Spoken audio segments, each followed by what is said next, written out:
एक बार की बात है, बहुत ध्यान से सुनना। देवताओं के स्वर्ग में एक सुंदर कार्यक्रम चल रहा था संगीत का, और तभी देवताओं के गुरु बृहस्पति का वहां पर आगमन हुआ। लेकिन बृहस्पति को देख करके देवताओं ने मन में विचार किया, जे और आ गए यहां पर, हम तो बढ़िया आनंद ले रहे थे, नाच गान चल रहा था, सब बढ़िया सुख मिल रहा था, अब गुरु जी आ गए, अब इनको आसन दो, इनके पांव धो, इनको माला पहनाओ, इनका सम्मान करो। ऐसा लग रहा है जैसे मानो खीर में नमक आ गया हो। देवताओं के मन में यह भाव आया, और इंद्र ने ऐसा भी प्रयास किया कि एक बार को गुरु जी को नजरअंदाज कर देता हूं, मतलब कि मैंने देखा ही नहीं तो शायद गुरु जी चले जाएं, तो ये जो सुख चल रहा है इसमें कहीं विक्षेप नहीं आवेगा। परंतु बृहस्पति हैं, वो सब जानते हैं। जैसे इंद्र ने नजरअंदाज किया, बृहस्पति बोले, अच्छा हमारा आगमन इतना घट रहा है, इसको पीड़ा दे रहा है कि हम क्यों आ गए। जाओ इंद्र, आज के बाद कभी नहीं आएंगे। और अपनी गुरु पदवी का त्याग कर दिया बृहस्पति ने, देवता गुरु विहीन हो गए, और बृहस्पति गुरु ने त्याग कर दिया। हमारा कोई कृत्य जिससे गुरु त्याग कर दे, ये स्थिति तो कभी नहीं होनी चाहिए। कभी भी वो भाव, वो क्रिया नहीं करनी है जिससे गुरु त्याग करे। गुरु रूठ जाए, गुरु नाराज हो जाए, गुरु मार ले, पीट ले, दंड दे दे, कुछ भी कहे, पर गुरु त्याग कर दे, ये तो समझना साक्षात ठाकुर जी ने त्याग दिया। और वही हुआ, बृहस्पति ने जैसे ही त्याग किया इंद्र आदि देवताओं का त्याग कर दिया, अपनी गुरु पदवी का त्याग कर दिया। दैत्यों को यह बात पता चल गई कि देवता अब गुरु विहीन हो गए। तो देवता और दैत्यों में जो युद्ध चलता है उसमें ऐसी क्रिया रहती है कि गुरु जो हैं वो यज्ञ करते हैं, और उस यज्ञ से देवताओं का बल बढ़ता है, तब वो दैत्यों से युद्ध करते हैं। वहां दैत्यों के गुरु शुक्राचार्य आदि वो लोग यज्ञ करते हैं, तो उससे उनका बल बढ़ता है।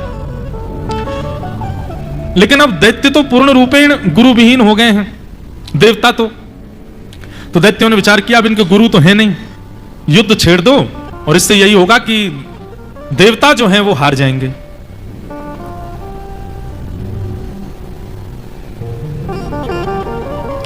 आक्रमण किया, और दैत्यों के आक्रमण से देवता हार गए। दौड़े दौड़े देवता सब ब्रह्मा जी के पास गए, और ब्रह्मा जी से जाकर के कहा कि हमारे गुरु जी ने पदवी का त्याग कर दिया, हम गुरु विहीन हो गए, हमारे कोई गुरु नहीं है, और अब बृहस्पति अब वापस गुरु बनेंगे भी नहीं, आप कृपा करो, हमको कोई गुरु बताओ। ब्रह्मा जी बोले, तुम्हारे कृत्य इतने दूषित हैं कि तुमको कोई गुरु मिलना ही नहीं चाहिए। देवता तो हो लेकिन अपनी पदवी का बड़ा अभिमान कर ले, तो अरे गुरु का अपमान नहीं करना चाहिए था ना। बोले अब हो गया, अब बताइए अब क्या करें। तो ब्रह्मा जी ने उनको आज्ञा की, बोले काम कीजिए, तुम देवताओं में एक देवता हैं, उनका नाम, उनके पुत्र हैं विश्वगुरु। विश्वगुरु जो हैं वो तुम्हारे गुरु बनने योग्य हैं, तुम उनको अपना गुरु बना लो। और देवताओं ने जाकर के विश्वगुरु को अपना गुरु रूप में स्वीकार कर लिया। लेकिन इनके साथ में एक बात थी कि इनके पिताजी तो थे देवता, पर इनकी माताजी जो थी वो दैत्यों की बहन थी, तो इस नाते से विश्वरूप जो हैं देवताओं के गुरु, इनके मामा लगते हैं दैत्य। बहुत ध्यान से सुनना, बड़ी अच्छी कथा है पर थोड़ी कथानक ज्यादा है। तो देवताओं के जो अभी गुरु हैं विश्वरूप, उनके पिताजी देवता हैं, त्वष्टा, पर उनकी माताजी जो हैं वो दैत्यों की बहन हैं। इस नाते से दैत्य जो हैं वो उनके मामा लगते हैं सगे, और ये देवताओं के गुरु हैं।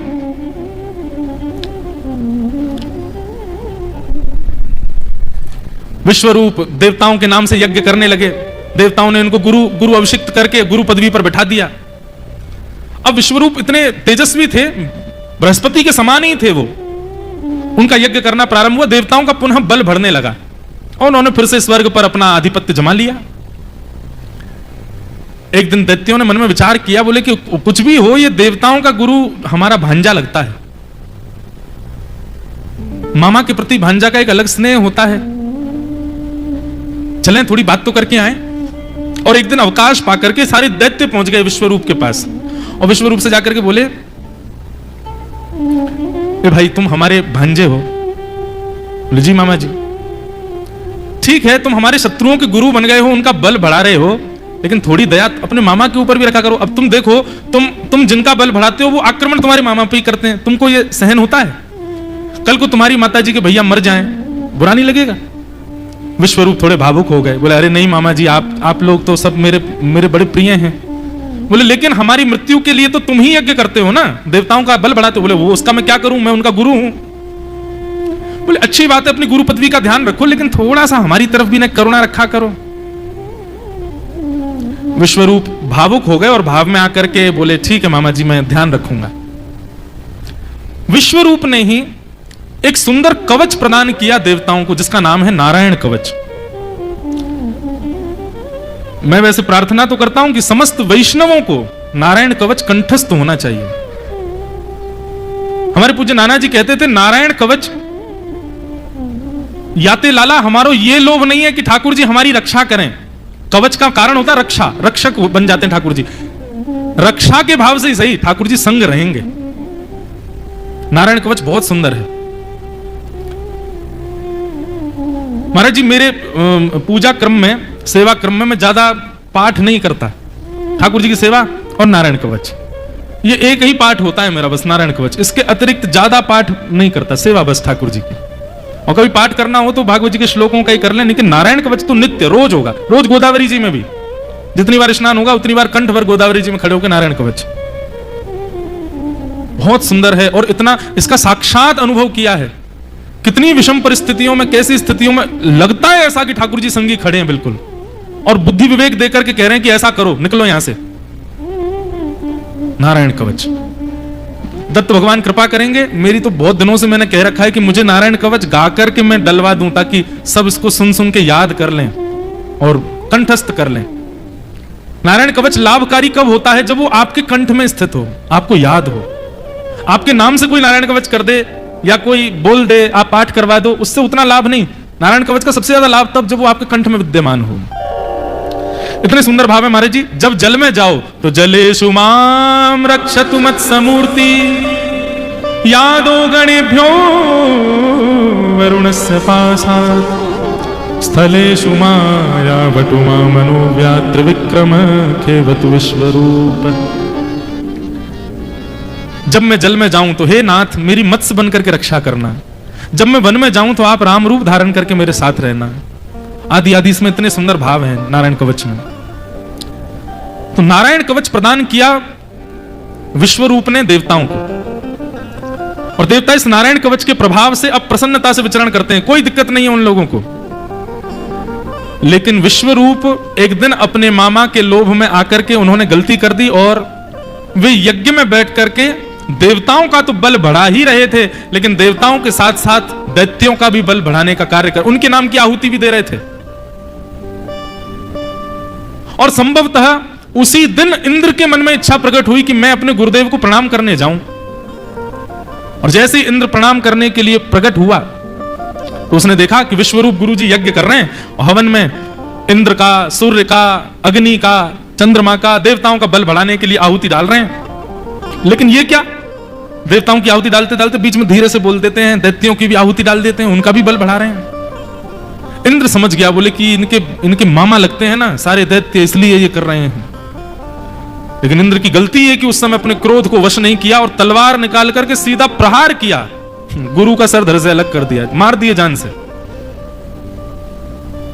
और गुरुवध होते ही इंद्र को ब्रह्म हत्या लग गई। ब्रह्म हत्या और गुरु हत्या दोनों का दोष लगा इंद्र को। अब इंद्र स्वर्ग के राजा नहीं बन सकते, स्वर्ग पर अधिपति नहीं बन सकते। और इंद्र यदि स्वर्ग में नहीं गए, इंद्र यदि राजा पदवी पर जाकर के नहीं बैठे, फिर से दैत्य आक्रमण करेंगे और स्वर्ग छीन लेंगे। क्या करें? इंद्र बड़े परेशान, मुझसे बहुत बड़ी गलती हो गई। तब इंद्र ने कहा, यदि कोई 4 लोग मेरे ब्रह्म हत्या को अपने ऊपर लेंगे तो मैं उनको 4 वरदान दूंगा। तब सबसे पहले इंद्र की ब्रह्म हत्या को अपने ऊपर स्वीकार किया वृक्षों ने। वृक्षों ने ब्रह्म हत्या को अपने ऊपर लिया। 4 भागों में ब्रह्म हत्या बांटी गई। सबसे पहले वृक्षों ने लिया। तो वृक्षों के पत्ते तोड़ने पर या कहीं से भी जब वो श्वेत दुग्ध जैसा प्रकट होता है, उसको ब्रह्म हत्या का स्वरूप माना जाता है। कई जगह औषधि के रूप में प्रकट हो जाए, उसका प्रयोग हो, वो अलग विषय है, पर उसका स्पर्श करते ही स्नान करना चाहिए, वो ब्रह्म हत्या का दोष है। और वृक्षों को इंद्र ने वरदान दिया कि मैं वरदान देता हूं कि आपको कोई कहीं से भी काट दे, आप पुनर्प्रकट हो जाओगे। इसलिए वृक्ष पर यदि आप बीच से अलग कर दो, जलाशय पड़ जाए, थोड़ा भी अंश यदि बच जाए, तो वृक्ष पुनर्प्रकट हो जाता है। ब्रह्मत्या का दूसरा दोष अपने ऊपर लिया जलाशय ने। तो जल में उत्पन्न होने वाला फैन, जो झाग है, वो ब्रह्मत्या का दोष है। और जल को वरदान देते हुए इंद्र ने कहा कि आपको मैं वरदान देता हूं, आप कभी किसी का रूप बिगाड़ोगे नहीं, सबका रूप बनाओगे। जिसमें भी आपको मिश्रित किया जाएगा वो और उसका रूप निखर आएगा। चाहे वो सामग्री हो, चाहे वो सब्जी हो, चाहे वो पहनने की वस्तु, हर वस्तु का रूप सुंदर बनाने का कार्य आपका। वस्त्र मैले हो जाए, पानी में धो दो, ठीक हो जाएंगे। व्यक्ति मैला हो जाए, पानी में धो दो, ठीक हो जाए। कोई भी वस्तु अपवित्र को पवित्र करने का वरदान मैं आपको प्रदान करता हूं। तीसरा, ब्रह्मत्या का दोष लिया मातृशक्ति ने अपने ऊपर, जिसके कारण रजस्वला भाव आता है। और उनको वरदान दिया इंद्र ने कि आपको एक वरदान है कि आप या तो वाणी से या अपने भाव से या किसी भी प्रकार से आप किसी को भी अपनी बात के वश में कर सकते हैं। वशीकरण की विद्या मैं आपको प्रदान करता हूं। अपने कोई भी कार्य मनवाने हो आप कर सकते हैं। यह इंद्र का वरदान है माताओं को। बालक नहीं मान रहा हो, मां थोड़ा सा भाव में आके बोल देती, तुरंत मान जाता है, हाँ ठीक है मां मैं कर देता हूं। पति नहीं मान रहा हो, थोड़ा सा बस भावुक हो जाए, तुरंत मान जाते हैं। तो मनाने की ये वरदान है इंद्र का। और चौथा, ब्रह्मत्या का दोष अपने ऊपर लिया पृथ्वी ने। तो पृथ्वी में जहां कहीं भी रक्त वर्ण की बालुका का दर्शन होता है, उसको ब्रह्मत्या का दोष माना गया। और पृथ्वी को वरदान देते हुए इंद्र ने आज्ञा कर दी कि मैं आपको वरदान देता हूं, कोई कितना भी गहरा गड्ढा आपके अंदर कर दे, आप स्वयं उससे भर जाओगी, कभी भी गड्ढा नहीं रहेगा आप में। इसलिए पृथ्वी सदैव बदलती रहती है, कभी ऊंची कभी नीचे हो जाती है, अपने आप ही स्वतः गुण है उसका। इस प्रकार 4 जगह ब्रह्मत्या का दोष विभाजित हुआ। और उस ब्रह्मत्या का दोष जैसे ही अपने ऊपर सबने लिया, इंद्र ब्रह्मत्या से विहीन हो गए। इंद्र जाकर के पुनश्च स्वर्ग की राज्य गद्दी पर बैठ तो गया, लेकिन विश्वरूप गुरु के पिता, वो भी तो देवता हैं, त्वष्टा, उन्होंने मन में विचार किया ये इंद्र कितना निष्ठुर है, मेरे पुत्र को मार दिया और उसके बाद अपने ऊपर लगे ब्रह्मत्या के दोष को 4 जगह बांट दिया, उनको वरदान का प्रलोभन देके, और फिर से बैठ गया। कितना राज्य गद्दी का लोभ है इसको। त्वष्टा ने उसी समय संकल्प लिया, इंद्र मैं भी संकल्पित होता हूं, ऐसा यज्ञ करूंगा और यज्ञ से ऐसा पुत्र प्रकट करूंगा जो तेरा वध करेगा।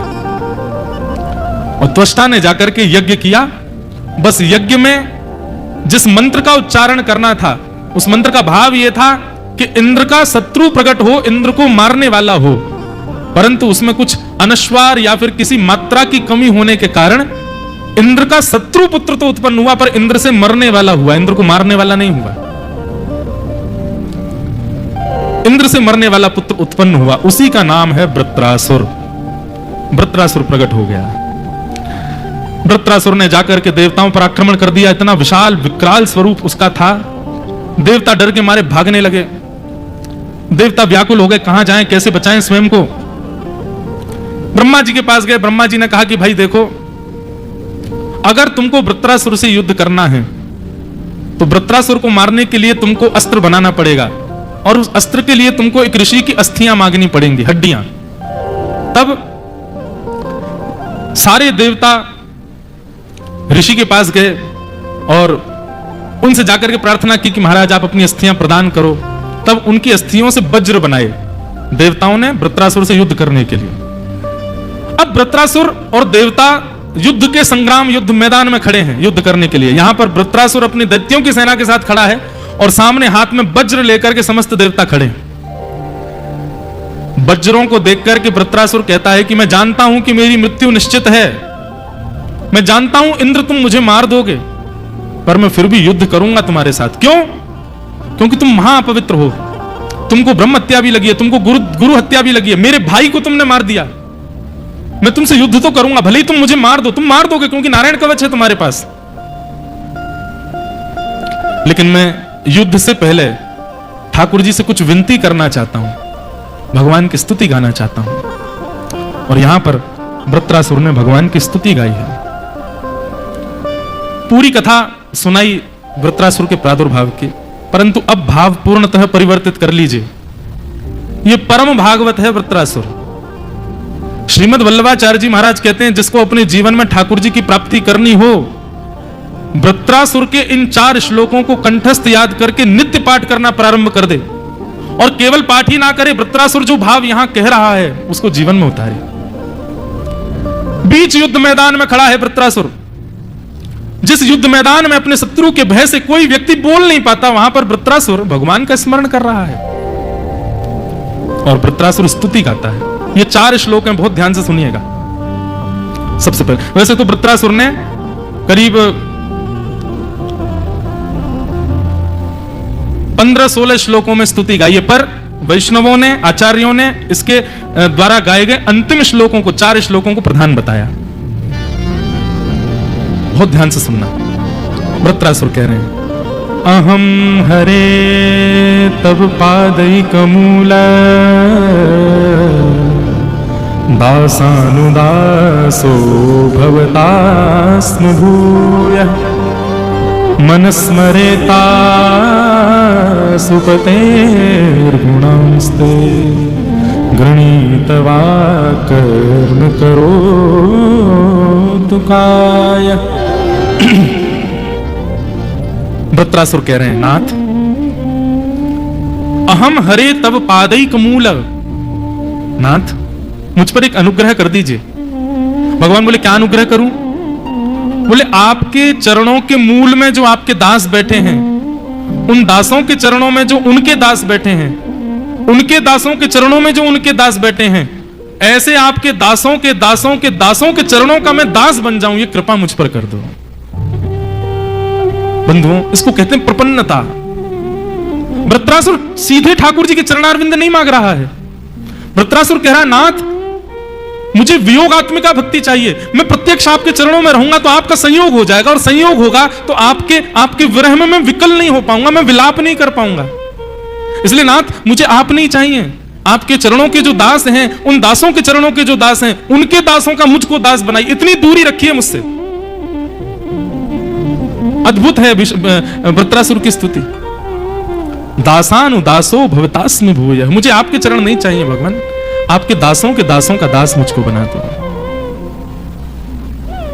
ठाकुर जी बोले, क्यों? सीधे हमारे चरणारविंद मांग लो, सीधे हमको ही मांग लो, हमें कोई कमी नहीं। नाथ आप में कमी नहीं है, मुझे खुद पर विश्वास नहीं है, आप तो श्रेष्ठ हो, पर मुझे मेरे पर विश्वास नहीं है, मैं अधम प्राणी हूं। कहीं आप सहजता से मुझे मिल गए और मैंने आपका मूल्य नहीं समझा तो नाथ मुझे बहुत पछतावा होगा। इसलिए आप मुझे मत मिलिए, मुझे विरह व्याकुल होने दीजिए, मुझे दूर पटक दीजिए अपने दासों के चरणों में, मैं वहां रहकर के आपकी भक्ति कर लूंगा। और नाथ इसके पीछे मेरा एक और कारण है। क्या? मैं यदि आपका भक्त बना तो आप प्रसन्न होगे, पर यदि आपके भक्तों का भक्त बना और उनके भक्तों के भक्तों का भक्त बना, तो जिस प्रकार एक पुत्र के जन्म लेने पर पिता प्रसन्न होता है, पर पौत्र के जन्म लेने पर, पुत्र के जन्म लेने पर वो अति आनंदित हो जाता है। पर कभी कभी पुत्र के पुत्र का भी पुत्र जन्म ले ले और दादा जिंदा हो, पर पौत्र जन्म ले ले, तो उस पर बाबा की प्रसन्नता का कोई ठिकाना नहीं होता। सोने की सिद्धि चढ़ते हैं हमारे भारत में, पर दादा यदि बन जाए तो। नाथ मैं आपको प्रसन्न नहीं, मैं आपको अति प्रसन्न नहीं, मैं आपको अतिशय प्रसन्न करना चाहता हूं, इसलिए मैं आपके चरण नहीं, आपके दासों के दासों के दासों के चरण चाहता हूं। नाथ मुझ पर कृपा कर दो, मैं आपके दासों का दास बन जाऊं। जाको मन भक्तन की सेवा, संत चरण रज सदा लुभाने, संतन में मति संतन में गति, हरि जन संगे हरि उर आने, गिरधर जब अपनों करे जाने, गिरधर जब अपनों करे जाने। ठाकुर जी किसी को अपनाते हैं कब? जब कोई दासों का दास बनता है। नाथ सबसे पहला अनुग्रह तो मुझ पर आप ये कर दीजिए कि आपके दासों के दासों का दास मैं बन जाऊं। भगवान बोले, चिकनी चुपड़ी बात तुम इसलिए कर रहे हो ताकि तुमसे प्रसन्न होकर के मैं तुमको कोई राज्य पदवी दे दूं, जैसे ध्रुव को ध्रुवलोक दे दिया, ऐसे तुम चाहते हो तुमको भी कोई वृत्त लोक दे दूं मैं, हैं? एक वृत्त लोक बना करके तुमको दे दूं, इसलिए ऐसी बातें कर रहे हो ना? ये चिकनी चुपड़ी बातें मुझे सब समझ में आती हैं तुम भक्तों की। वृत्रासुर कहता दूसरी बात सुनिए भगवान, मुझे आपसे कुछ भी नहीं चाहिए कि न नाकपृष्ठम न च पारमेष्ठम न सार्वभौमं न रसाधिपत्यम न योग सिद्धे अपुनर्भवं वा।